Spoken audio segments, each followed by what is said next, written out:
Christian parenting.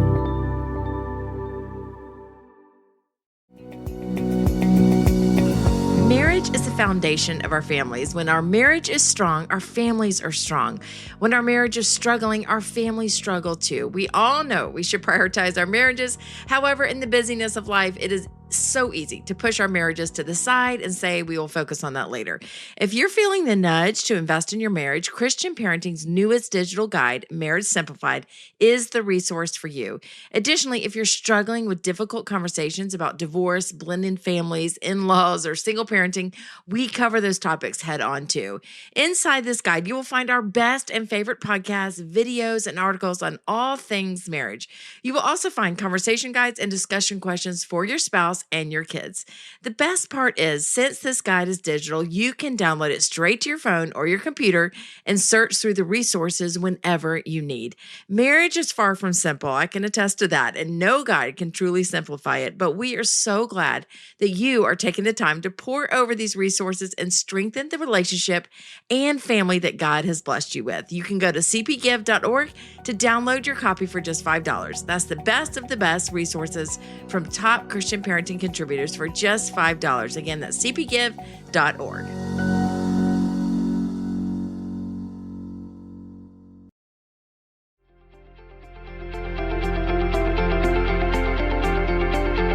Hey friends, welcome back to Pardon the Mess. I'm your host, Courtney DeFeo.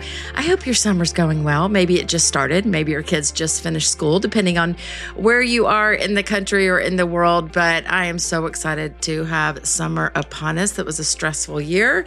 And I'm just excited to be with my kiddos this summer before Ella goes to college. But I have got a dear friend back, Jennifer Scott. So we heard from her 2 years ago on Pardon the Mess podcast. I did a series called Empty Nester Wisdom, and you guys loved it. And so it's basically just, hey, who's in the empty nester phase? What can we learn from them? So if you've got young kids, you're going to love this. If you've got kids just leaving the house, you're going to love this, because I think anyone ahead of us, a season ahead of us, is worthy of just sitting there at their feet, listening to what God has taught them. And Jennifer Scott has been a friend of mine for years. We've only met in person a couple times, but from afar, I have always just admired the way she parents, and she's just so full of grace, and you'll hear her faith pour through, and she's the queen of metaphors.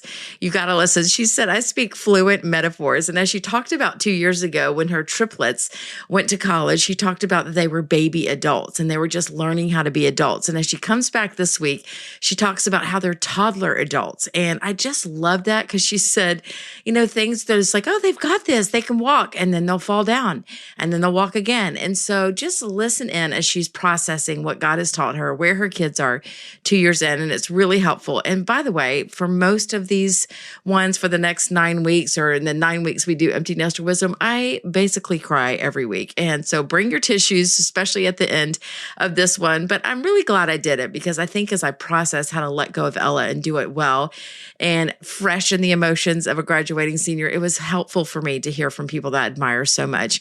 Jennifer Scott is the mom of triplets. She's a wife. She's a friend of mine, and she is the executive director of a foundation in Rome called the Community Foundation of Greater Rome. It's a nonprofit based in Rome, Georgia. It connects, I love this, purposeful people with meaningful projects. And through the generosity of its donors, they've awarded, get this, nearly $3 million in grants to over 160 organizations. And this is pretty cool. 80% of that is staying in their hometown of Rome in Floyd County. I can't think of a more perfect job for Jennifer Scott than this role. So she'll talk about that too in today's episode. As moms, we continue to reinvent ourselves with our time. And it's really neat to see how God provided the perfect job for her just as her kids are leaving the nest. So enjoy my friend Jennifer, and let me know what you think. I would love for you to leave a review or come over in the DMs and just give me some feedback so I can pass that along to Jennifer. Have a great day.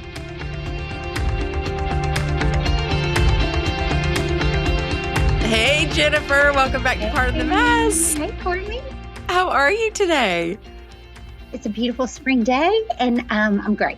We're looking springy. I've got the pink and white. You've got the green. We're looking like we're recording this the couple days before Easter, but this may come out in the summer, but who knows? Who knows? But I was looking back, and I can't believe it's been 2 years since you were on. It's crazy. I thought it was a year. I would have put money on it that it was a year ago. Well, I listened to it back this morning just in preparation for talking to you. And I laughed because I thought, oh, it was so hopeful, like on the precipice. It's kind of like talking to an expectant mom, and then coming back to her when her kids are 18 months old. Okay, I have so many questions. So this is like such a dumb question, but like, how have you filled your time? Is it felt quiet? Like, how's it feel? You have triplets that were there every day, and then for 2 years, they've not been there every day. So I went back to work this year. So in the second year, I went back to work, which has been amazing at 50 years old and 20 years out of the workforce to go back. I was fostering for the first year. And so kind of had a foot in the parenting world and a foot out. And it was all or nothing when I'd have a kid. I was all in at fifth grade award ceremonies, et cetera. And then it'd be real quiet. Traveled a lot. And I just started dating my husband again, which was really nice. Oh, gosh, which is so huge. You see how many people get divorced at that moment and you get it because you're like, oh, it's you again. I haven't talked to you in like 20 years. And so that's got to be shocking and also freeing to be like, oh, you again. That's so fun. It is. And it's like dating someone that you know, but that you haven't had a chance to just be a playmate with as much. You've been in the trenches and you've been doing all these things together, but it's fun to just play again. I love it. What are you doing? I don't even know what you do for work. So I am executive director of a nonprofit foundation. So I'm loving it. I had spent the kids' years at home on a lot of boards, doing a lot of things I cared about for free. So it's fun to take all that and bring it together and help people figure out what different nonprofits in my town are doing and how to get to those. Okay. Awesome.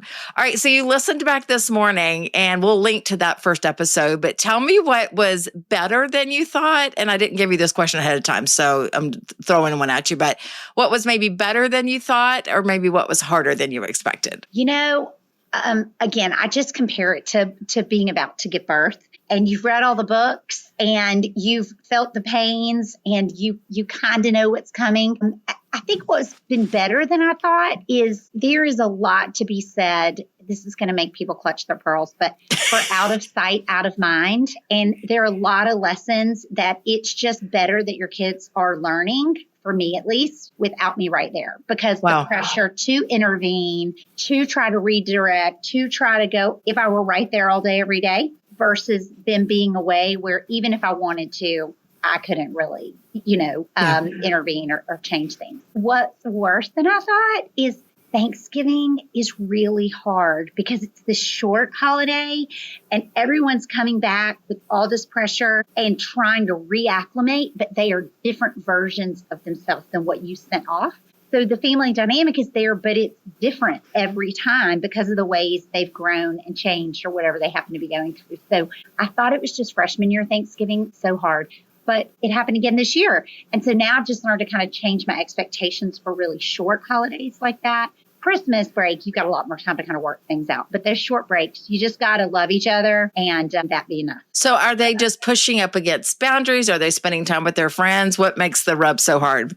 For us, it really is just the dynamic. And I guess, I don't know if it's triplets. My friends with kids all different ages have said the same thing. Once they leave, so much of your time with them is one-on-one and individual. And so you get in these rhythms with your young adult kids, you and them. And when it's you and them and them and them, and everyone is trying to massage those new dynamics, sibling-wise, kid to dad, kid to mom, there's just a lot going on. If you've got some peacemaker in you that just wants everybody to smile and take fun pics and enjoy each other. I get that. All right. Well, what I know about you, and what I've always loved about you, is you are constantly looking to Jesus. Like, what are you teaching me in this? And there's not a moment, good or bad, that if I've seen you go through, that you're not just asking God, where are you in this?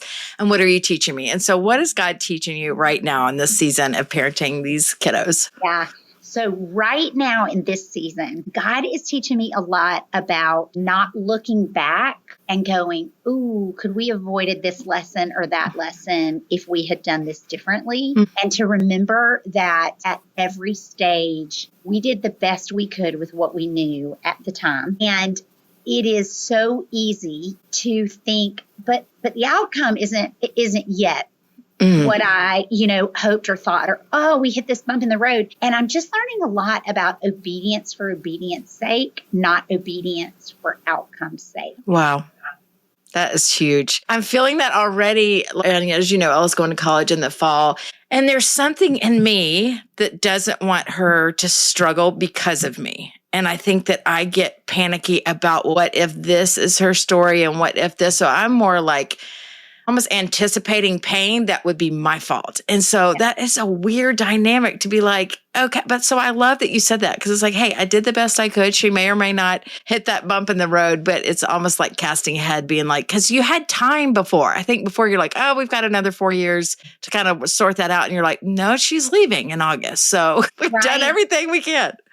And I think what's hard too is if you get in your head too much about all that, then when you do have time with your kid, I'm not going to say you. I have found myself in situations where I'm spending that time trying to unravel or redo or course correct. And it's frustrating for everyone. And one of my kids is particularly verbal, like their mother. And that child has pointed out to me, hey, you say you're so proud of me. You say that, you just love seeing what God's doing in my life. But then when you're with me, it's a list. And wow. That was a really painful conversation, frankly, one that I'm really grateful they had with me early on so that I had an opportunity to cry and pray and ask for forgiveness and sort of work on that, especially when they've been living on their own and learning to stand on their own 2 feet is so important to them. It's just really tricky when you think, oh, but love is me continuing to coach you and try to save you from these potholes, and love to them feels like, just show me that you believe in me.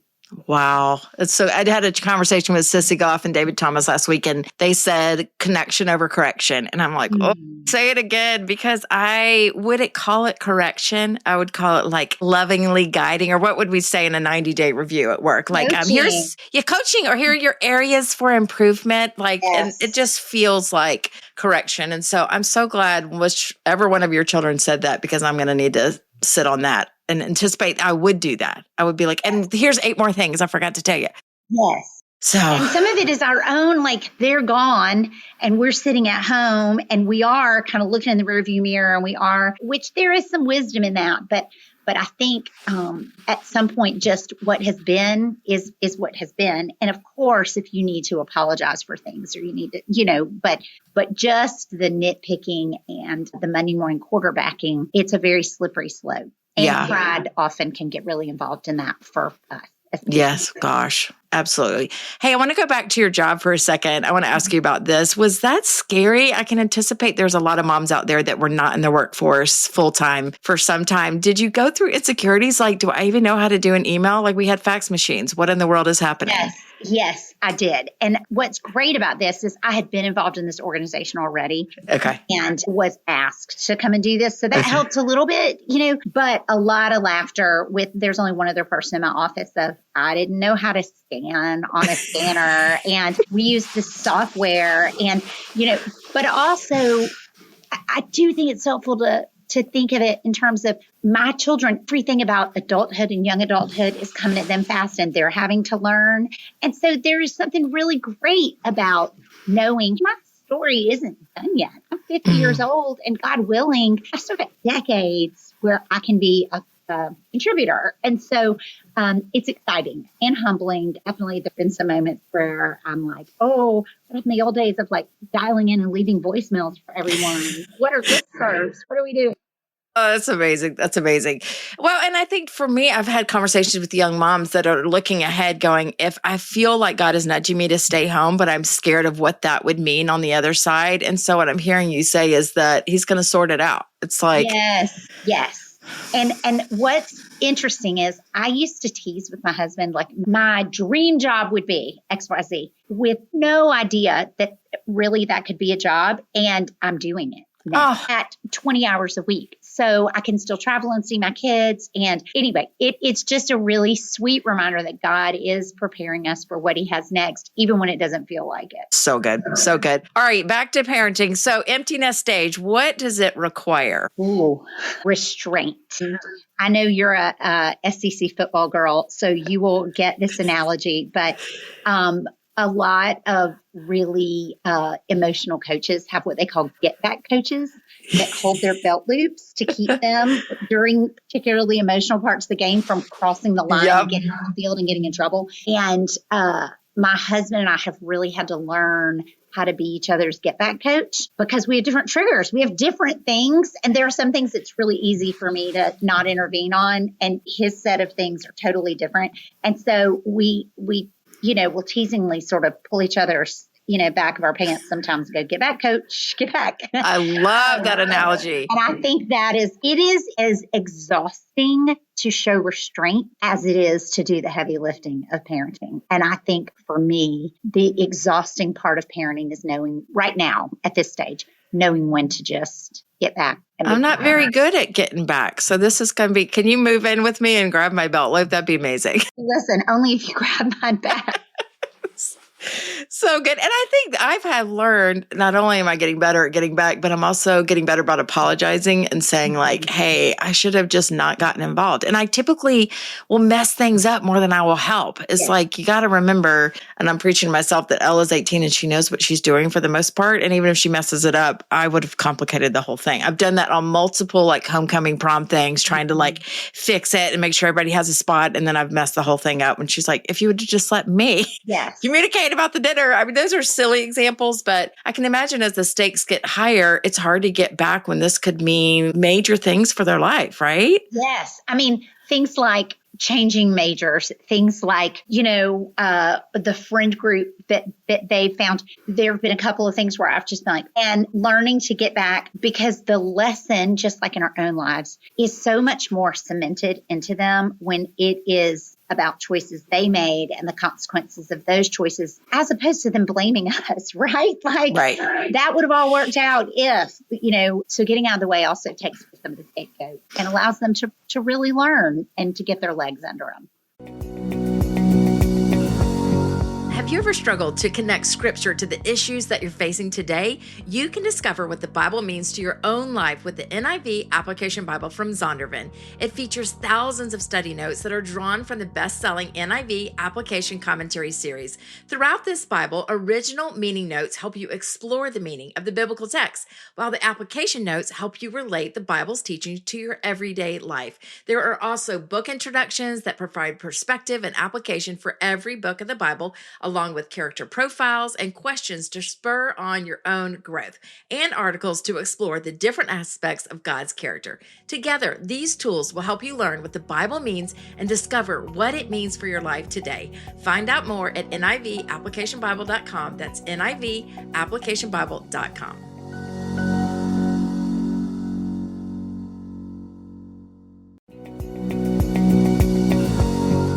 Have you guys heard of the online learning program called IXL? My kids were actually required to do IXL as a part of their school, and they would roll their eyes when it was time, but I think they would tell you years later, and I would tell you, that it really worked and it helped them so much. They received the help they needed in subjects where they were struggling, and I know other parents at our school that used it for their kids that are ahead and they weren't getting challenged enough in the classroom. IXL Learning is an online learning program that enriches your homeschool curriculum and your child's classroom learning. It offers practice in math, English, language arts, science, and social studies while adapting it to each child. It meets them where they are. Plus, IXL encourages students to be curious and empowers them to choose how to learn. And the best part is IXL is easy for parents. Don't we need that? One site gets you all you need, and IXL customizes learning for each child in your family and their specific needs. IXL is organized by grade, subject, topic, and subtopic, and it makes it simple to find activities for the exact skills that you are covering. It also offers instant feedback and explanations of the topics as the kids use the program, which is super helpful. So you can feel confident as a parent that your kids will gain an understanding of the skills they are learning.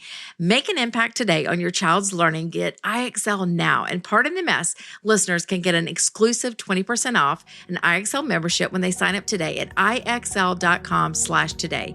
Visit IXL.com/today to get the most effective learning program out there at the best price. I love it. One thing I was thinking this morning was, I think I'm going to have trouble discerning, so Ella's going to be far. And if she's hurting, it's going to get to my heart. So how do you discern I guess that's a God thing. How do you discern when to actually step in if they're in a season of hurt or pain or struggle and you feel like it's beyond what they can handle? I mean, you just wait for them to ask you or you offer? Like, how do you discern that? That's so hard. Well, this is where I just think the foundation of relationship with your kid is essential, because I've had 2 of my 3 go through very difficult things at school. And all 3 were out of state and far away. And both times I was trying to discern whether I needed to go there or not. And in one case I did. And in one case I didn't. And the case that I didn't, that kid chose not to even tell me until they were on the other side of it. And so it's so just, Lord, right now in this situation, what is the wise thing to do? I mean, it is the constant prayer at this age, because the reality is you're blessed when they let you know that they're hurting, because sometimes they're not going to let you know. And so you just have to take it as it comes. Yeah. No formula. Okay. Shoot. I was hoping you could provide that today. It was like, oh, we have to go to God and pray. All right. Fine. Okay. So on hurting kids, I have talked to a number of moms this year that things were hard and they can't talk about it and their kids can't talk about it. And so what's looking like from the surface is everybody's doing amazing. So how have you walked through moments like that? Is it your local community? Is it your husband? Because I think that would be a lonely place if we're all looking. It's like everybody's posting these pictures and their kids look happy. And then I find out, like literally, I know a friend of mine that's off at school and her pictures are like she's having the time of her life. And then you talk to the mom, it's like, oh, she's miserable and wants to come home. You're like, what? And so I think it's not just the parents, but it's the kids, because like it's their story. And so how have you walked through feeling like, hey, other people are struggling? That's right. So again, it's really kid specific.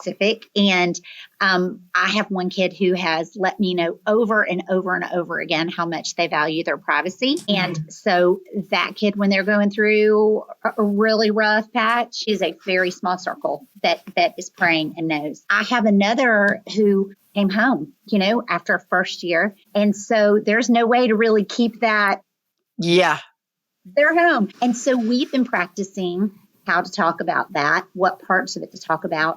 And what's been really great is in real life talking about it, not on the internet talking about it. The number of adults that have said, me too, me too, me too, or my oldest this, or I mean, Courtney, what felt so lonely when I wasn't talking about it with people in my real life, a whole new world opened up when I started not airing all the everything, just a little line of, oh, we're regrouping, got a little of this. And the number of people who have just been tremendous and helped, I hate to use the word normalize, but normalize that there is no A, B, C, D, E, F trajectory that works for every person in every situation. Yeah. I tell all my high school girls, I have a small group leader. I was like, y'all know I made a 1.7 my first semester. And they're like, what? I'm not proud of it. I'm not giving you permission, but I'm telling you, like, I'm a pretty capable and put together person. I was president of half the organizations on campus, but I really did not like going to class. And so like saying I was on probation, like all those things, but I think you're right. It makes their shoulders go down a little bit and the tents go out to go like, okay, like you just find your way. But I'm grateful for moms like you. And I have another friend, Cynthia, who's actually the host of this. When I asked her about that first year of college, she said, it doesn't look like social media. Like they will call and your heart will break and you have to be okay with and so I'm glad she gave me the heads up, because in my mind, I only remember the fantastic parts about going to Auburn and it was so fun. And I forgot there's real adjustment for both the parent and the kid, and that you didn't do anything wrong and the kid isn't weird or not going to be a successful adult if they stumble too. And so, in the last time that I was on, we talked about baby adults, that we have these like infant adults. And so a couple of years in, I'm like, now we have toddler adults. Cute. And toddlers are magical creatures, but they're consistently inconsistent, right? Like 1 minute they're reciting the Pledge of Allegiance or their ABCs and you're like, they're brilliant. And the next they're like putting things up their nose and you're like, what are you doing? And I think that is true of what I'm finding. 3 almost 21-year-olds in 3 different places doing 3 different things. And this like asynchronous development where there's like this one area where, their emotional intelligence is off the charts, but their common sense, you're like, you did what? So you just have to remember toddlers. They haven't been doing this very long. And of course, they're not going to be very coordinated at it yet. They're figuring it out. Well, and I just love that you have triplets, because what an interesting, I'm sure it's stressful to have all three at the same stage every time, but also just a reminder that they're all just unique human beings, that God just made them all so differently. So there wouldn't be a formula, because you're like, this is what a 21-year-old does. Like, no, this is what this one does. This is what this one does. This is where they're at their stage. That's exactly right. That's exactly right. Love it. Okay. So looking back, and I know you didn't get it perfectly and no one did, but as you look back over the years that they were in your home, are there a few things that come to mind if we've got someone listening that's, super intentional, is like, I want to learn from an empty nester mom? What are some things you're glad that you did in the time they were in your home? I am glad that we invested in a foundation of faith and a foundation of relationships with each other, because at the end of the day, love covers a multitude of sins. And I think the one thing that has been beautiful is I know that my kids do not doubt that God loves them and that we love them. And those things I'm grateful. Also, and I didn't even realize this one, but somebody else pointed out to me the other day, my kids are so different from each other, even though they were raised at the exact same time by the exact same people, but they are all passionate about things. I mean, all in on things. And so that has been really fun to watch how they kind of run with some of these passions and how it is carving out a space for each of them in the things that they're doing. And so I am enjoying watching that. And I'm glad that we did support them being their own unique versions, fearfully and wonderfully made of themselves. Love it. Love it. So, so good. Okay. What have you learned about yourself this year? You posted some things on Instagram and you went new places and you tried new places. So tell us some fun things, but also just what has God taught you about you as a person as you've had time to kind of focus more on you versus the kids this year? How funny. I didn't think this would be the question that would make me cry, but this is the one that makes me tear up. You know what? I turned 50 this year, and I think I just like me. I like me now. All warts and all, quirks and all. I know I'm not everyone's cup of tea, and I don't really care. So good. I can see God's hand all along the way. I am enjoying still having a sense of adventure and knowing that 50, I told somebody the other day, 50 feels like a broken in passport to me, where it's got a lot of stamps and cool stories, but there's still a lot of blank pages. So I feel sort of legit in a way that maybe up until about now, I've felt like I'm just posing as an adult because we're just doing the next thing. And then time slows down a little and you go, wait, I am an adult with some life experience. And I can't wait now to go through the next couple of decades, God willing, thinking, okay, what's next? What's the next adventure? You are the queen of illustrations, and I just love them. I'm a metaphor girl. I speak fluent metaphor. So much. Love it so much. So fun. Okay, well, let's end. Gosh, that was so good. And I totally agree. I think I'm getting there. It was like, it's so exhausting to care what people think all the time and be like, this is just me, it's just me. And I love the passport. I'm not going to forget that. Okay. Speak to the mom whose kids are going to college, and this will make me cry, but we're scared and we're really scared and we're excited, but we're scared. And so speak to that group of moms. So I'm going to speak to that group of moms as believers. And I'll tell you that when my kids left, I realized that, when my kids were little in our church, we do infant baptism, but maybe people do dedications or whatever. Mm-hmm. And I actually had my pastor send me those vows back, like the things that we promised of giving our kids to the Lord. And reading that when your kid is going off to school and going, okay, that was easy to say when they were this little thing that I thought I could protect and mold and do all these things for. But now is when I really wish you could say the vows again. And maybe in your heart, that would be what I would say to you to do, to say the same God that I trusted with all of this possibility when they were a babe in arms is the God that I now trust, sending them out into the world. The same one that I've been saying, what story are you writing? What story are you writing? This is where the real trust for us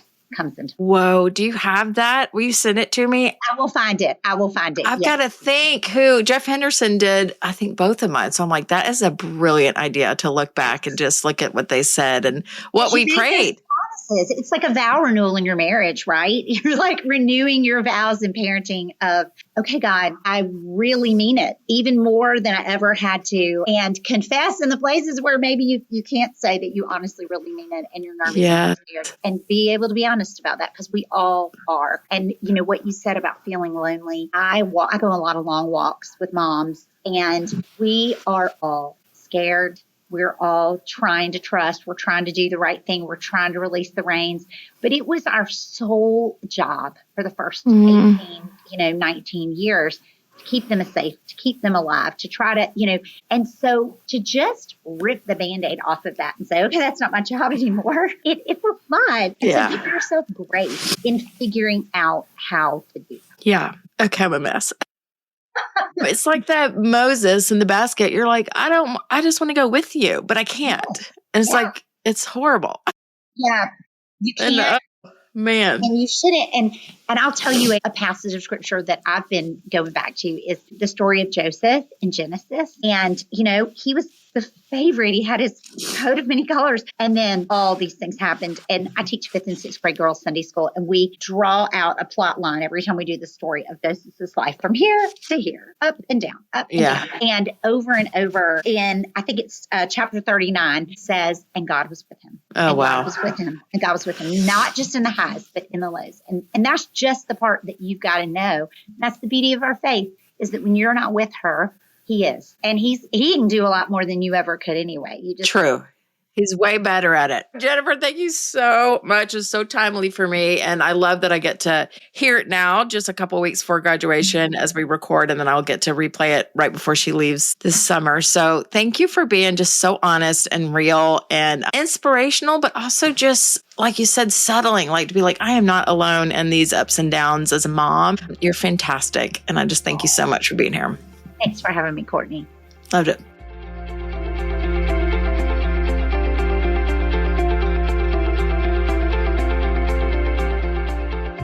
I hope you enjoyed this episode of Pardon the Mess. As always, we've got more encouragement and resources over at christianparenting.org.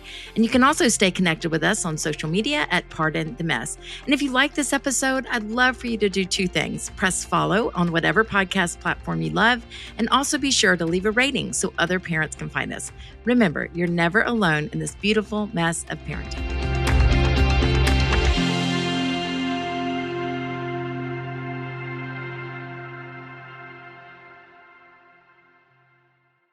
If you're a podcast host, listen up, this one's for you. My name is Allie Jackson. I'm the host of Finding Mr. Height, a dating and relationship podcast that I've been doing for 4 years now, sharing my positive and practical approach to dating that's built on my own life experience. And I wanted to share another experience that I've had, my secret behind monetizing my show. It's called Red Circle, and I was just telling my colleague about how much I love their platform. With Red Circle, not only am I getting a seamless hosting experience, but I also love the support I receive in ad sales. It's not just typical ad sales either. It's targeted opportunities based on my show and my life. And the platform is super simple. You just set your preferences and Red Circle matches you with sponsors that align with your show. You can vet every opportunity, and their platform gives you great analytics. More recently too, my Red Circle team has brought me opportunities outside of my podcast on social media to really augment the podcast partnerships, bring them full circle. I just can't recommend them enough. If you want to give it a try, go to redcircle.com to get your free trial. That's redcircle.com for a free trial.